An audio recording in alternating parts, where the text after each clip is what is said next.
Hadirin yang dirahmati Allah Subhanahu wa Ta'ala, kita sering bertanya, kenapa Allah tidak menerima doa-doa yang kita panjatkan? Kita sering kali berdoa, tetapi doa kita tidak makbul. Perlu kita ketahui bahwa doa itu mempunyai syarat dan ketentuan-ketentuannya. Anna lid-du'a syurutan wa adaban. Doa itu mempunyai syarat dan ketentuan-ketentuan tertentu. La yustajabu du'a illa biha. Doa itu tidak akan diterima kecuali lengkap syarat-syarat dan adab-adab di dalam berdoa. Lalu, apa saja yang menjadi syarat-syarat di saat kita berdoa? Imam Ibrahim Al-Bajuri di dalam kitab Tuhfatul Murid menjelaskan bahwa ada 5 persyaratan ketika kita berdoa kepada Allah Subhanahu wa Ta'ala. Yang pertama sekali, aklul halal, mengonsumsi makanan yang halal. Para ulama mengatakan ad-du'a'u miftahus sama' wa asnanuhu aklul halal. Doa itu merupakan kunci bagi pintu langit, dan yang menjadi gigi dari kunci itu adalah memakan makanan yang halal. Dengan demikian, tidak akan mungkin doa kita diterima oleh Allah Subhanahu wa Ta'ala seandainya dalam tubuh kita masih kotor dengan makanan-makanan yang haram. Hadirin, agar doa kita diterima, marilah kita kaji kembali, kita evaluasi kembali makanan yang kita konsumsi sehari-hari, apakah termasuk makanan yang halal ataukah kita sudah terlanjur mengonsumsi makanan yang haram yang melanggar daripada ketentuan-ketentuan yang Allah tetapkan.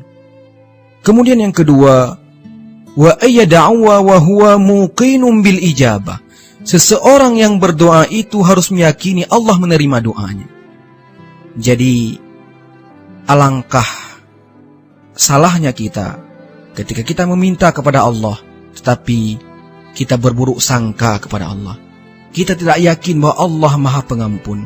Kita tidak yakin bahwa Allah Maha Memberi. Oleh karena itu, marilah di saat kita berdoa, kita memperbaiki sangkaan kita kepada Allah bahwa Allah akan menerima doa-doa yang kita panjatkan. Kemudian syarat yang ketiga, wa alla yakuna qalbuhu ghafilan. Orang yang berdoa itu hatinya tidak boleh lalai. Hatinya harus selalu khusyuk dan menghayati apa saja doa yang ia panjatkan kepada Allah. Syarat yang keempat, wa alla yad'awa bima fihi ismun aw idha'atu huquqil muslimin aw qat'iyatu rahimin. Kita tidak boleh berdoa pada sesuatu perkara yang mengandung unsur dosa ataupun dapat menyia-nyiakan hak orang Islam, dan kita juga tidak boleh berdoa untuk memutuskan tali silaturahmi. Inilah syarat doa yang keempat. Dan yang terakhir, yang kelima, wa alla yad'awa bimuhal walau 'adatan.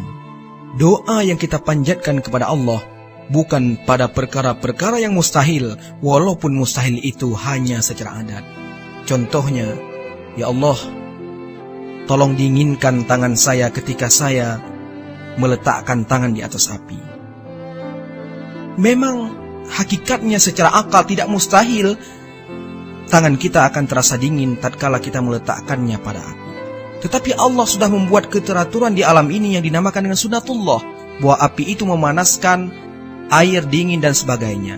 Ketika kita berdoa tentang sesuatu yang mustahil, walaupun itu hanya secara adat, kita kurang memiliki adab kepada Allah, karena terkesan ingin mengubah keteraturan dan sunatullah yang telah Allah berlakukan di dunia ini.